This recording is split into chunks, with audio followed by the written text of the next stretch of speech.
कभी ऐसा महसूस हुआ है कि रिश्तों में एक ही तरह का दर्द बार बार लौट कर आता है? ऐसा लगता है जैसे कोई कहानी है जो खुद को दोहरा रही है, बस हर बार किरदारों के चेहरे बदल जाते हैं।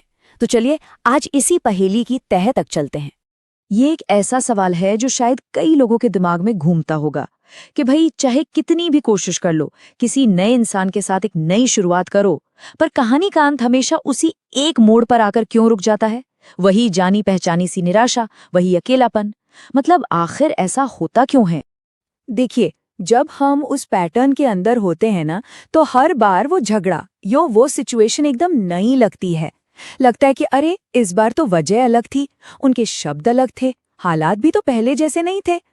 ये कुछ ऐसा है जैसे किसी फिल्म का रीमेक बन रहा हो। एक्टर्स नए हैं, लोकेशन नई है, लेकिन कहानी का जो इमोशनल ढांचा है वो बिल्कुल वही का वही है। और सारा खेल यहीं पर होता है। हमारा पूरा का पूरा ध्यान ऊपर की छोटी छोटी डिटेल्स पर रहता है, जैसे उन्होंने ऐसा क्यों कह दिया या उस दिन वैसा नहीं होना चाहिए था। लेकिन हम उस बड़ी तस्वीर को देखने से चूक जाते हैं जो सतह के ठीक नीचे छुपी है। हम अनजाने में अपनी उसी पुरानी भूमिका में फिसल जाते हैं और कहानी घूम फिरकर उसी पुराने दर्दनाक अंजाम तक पहुंच जाती है। तो इसी गहरे पैटर्न को हम एक नाम दे सकते हैं, एक छिपी हुई पटकथा। देखिए, ये कोई सोचा समझा प्लान नहीं है, बल्कि हमारे अंदर अनजाने में चलने वाला एक इमोशनल प्रोग्राम है। एक ऐसी स्क्रिप्ट जिसके किरदार तय हैं, जिसके डायलॉग्स लगभग तय हैं और जिसका क्लाइमैक्स हमेशा वही दर्द होता है जिसे हम सबसे ज्यादा टालना चाहते हैं। तो ये पटकथा काम कैसे करती है? इसके 3 बहुत ही आसान स्टेप्स हैं। सबसे पहले किरदारों की कास्टिंग होती है। हम अनजाने में या तो खुद एक भूमिका चुन लेते हैं या फिर किसी ऐसे इंसान को चुनते हैं जो हमारी पटकथा की दूसरी भूमिका में एकदम फिट बैठता हो। फिर कहानी आगे बढ़ती है, वही पुराने इमोशनल मूव्स, वही तर्क, वही चुप्पी, और आखिर में पर्दा गिरता है और हम खुद को उसी जाने पहचाने इमोशनल मंजर में अकेला पाते हैं। और ये पटकथाएं हर तरह के रिश्ते में दिखाई दे सकती हैं।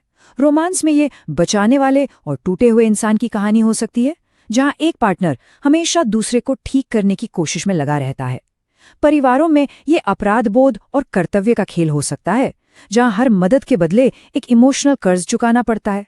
और दोस्ती में ये स्टार और साइडकिक वाली डायनामिक हो सकती है।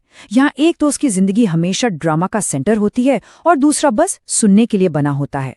लेकिन यहाँ सबसे बड़ा सवाल उठता है कि अगर ये खेल इतना दर्द देता है तो हम इसे बार बार खेलना बंद क्यों नहीं कर देते? क्यों हम उसी कहानी में बार बार वापस चले जाते हैं? इसका जवाब सच कहूं तो थोड़ा हैरान करने वाला है, और वो हमारे अंदर ही छिपा है। वो इसलिए क्योंकि हर दर्दनाक पटकथा के पीछे एक छिपा हुआ इमोशनल इनाम होता है। हाँ, ये इनाम टॉक्सिक हो सकता है, लेकिन ये हमारी किसी गहरी जरूरत को पूरा करता है। जैसे बचाने वाले को ये महसूस होता है कि मेरे बिना इसका क्या होगा। ये उसे जरूरी होने का एहसास दिलाता है। जो हमेशा खुद को सही साबित करने की लड़ाई लड़ता है, उसे नैतिक रूप से बेहतर महसूस होता है। और कई बार तो ये ड्रामा हमें असली करीबी और सच्ची वल्नरेबिलिटी के डर से बचाता है। ये एक लाइन इस पूरी बात को बहुत खूबसूरती से समझाती है। हमारे बचपन के जो अनुभव होते हैं वो हमारी इमोशनल कंपास को सेट कर देते हैं। अगर बचपन में उथल पुथल या अनदेखी को नॉर्मल की तरह महसूस किया है, तो बड़े होने पर शांति और सुकून हमें बेचैन कर सकते हैं। हमारा दिमाग अनजाने सुकून के बजाय जाने पहचाने दर्द को चुन लेता है, क्योंकि कम से कम वो दर्द अपना सा तो लगता है। और यहीं पर हम सबसे बड़ी गलती कर बैठते हैं। हम सोचते हैं ये इंसान गलत है, बस इसे बदल दूं तो सब ठीक हो जाएगा। हम एक्टर को बदलने पर फोकस करते हैं, कहानी पर नहीं। सच तो ये है कि जब तक हमारे अंदर की पटकथा नहीं बदलती, वो अपने दूसरे किरदार को निभाने के लिए कोई ना कोई नया एक्टर ढूंढ ही लेती है। तो असली विलन वो सामने वाला झगड़ा या बहस नहीं है, वो तो सिर्फ लक्षण है। असली इंजन तो वो छिपी हुई पटकथा है जो हमारे अंदर लगातार चल रही है। हमारा अचेतन मन एक चुंबक की तरह काम करता है, जो उन्हीं लोगों को अपनी ओर खींचता है जो हमारी इस अधूरी कहानी को पूरा करने के लिए तैयार हों। तो फिर सवाल ये है कि इस चक्र को तोड़ा कैसे जाए? इसका हल खेल को बेहतर तरीके से खेलने या जीतने में नहीं है। इसका हल है खेलने से ही इनकार कर देना, अपनी पटकथा से बाहर निकल आना। और इसी को कहते हैं पैटर्न को तोड़ना, एक अनजाने में चल रही आदत को एक सचेत चुनाव से बदलना। इसके 4 कदम हैं। पहला, अपनी भूमिका को पहचानें। इस कहानी में मैं कौन सा किरदार निभा रहा हूं? बचाने वाला, हमेशा नाराज रहने वाला? दूसरा, उस छिपे हुए इनाम को पहचानें।